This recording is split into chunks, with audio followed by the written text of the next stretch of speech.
contestant is Mary Cowden.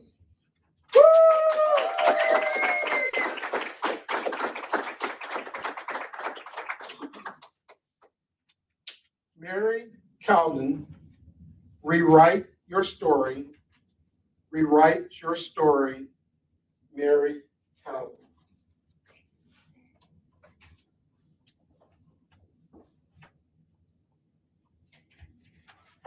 This is what we choose to do to ourselves, isn't it? We hold on to painful chapters of our lives, replaying them over and over again, choosing to let them weigh us down. But what if we could rewrite our story beginning today? My mom, she's 5'2", Asian, has red hair, and is the most determined person that I know. She came from Taiwan barely speaking any English, working multiple jobs just to raise my sister and I. Me, I lost some money and decided that my life is over.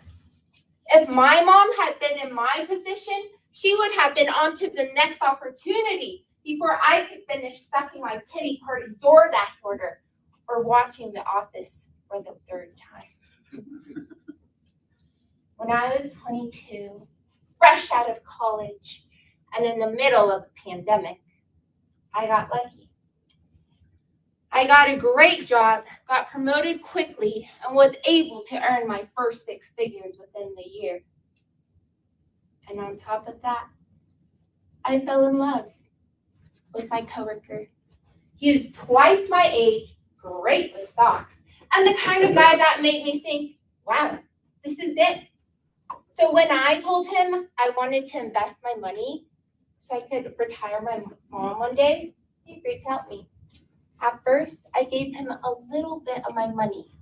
Eventually, I gave him access to all my accounts. I thought I was a genius.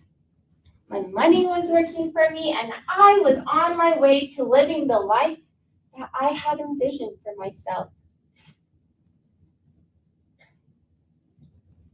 I thought everything was perfect. My accounts started growing, so I felt secure, and I stopped checking my accounts. He had explained his strategies to me, and I believed him. I mean, why wouldn't I? He was older, more experienced, and confident. So when my money was growing, I grew secure, so I stopped checking my accounts. And until little things started adding up, excuses, delays, vague answers, but I brushed it off. After all, he said he had a plan. Then one day, something felt off, a gut feeling that I couldn't shake.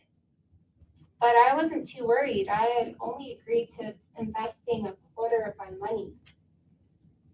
But when I saw the balance, every single dollar.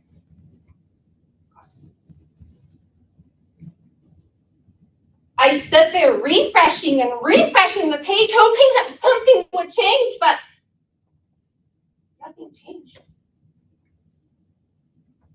It was gone. For years, I let that story define me. I broke up with him, moved back in with my mom, and shut myself in my room. No job, no car, no life, just me, my sadness, and the office. I told myself and everyone around me my sob story. I had it all, and I lost it. But here's the thing. No one was going to save me. I could have started over at any moment, but instead, I chose to sit in silence and tell myself a story that kept me stuck for 2 years. So I decided to change.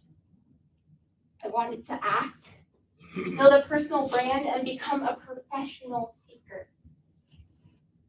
So I took acting lessons, found an agent, and set my sights on joining Toastmasters. All right. For months, I looked for a club but was too scared to join. Then, one day, my mom, the woman who once barely spoke English, casually tells me that she's been going to Toastmasters. Wait, what? While I've been sitting here in fear, she had already moved on to the next step and was already thriving. But that's my mom. She doesn't just rewrite her story, she inspires me to rewrite mine. She taught me that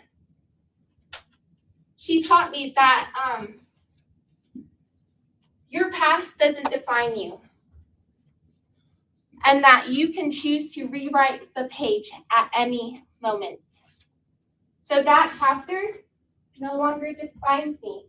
I chose to turn the page, and so can you. Think about a part of your story that you've been holding on to, whether it's a loss, a regret, or a belief that's held you back. What if, instead of letting it weigh you down, instead you learn from it and turn the page? My mom did it. I did it. And so can you. Because the question isn't, what happened to you? It's, what story are you choosing to tell next? So pick up your pen, rewrite your story, and make it a good one. Thank you, Mr. Toastmaster.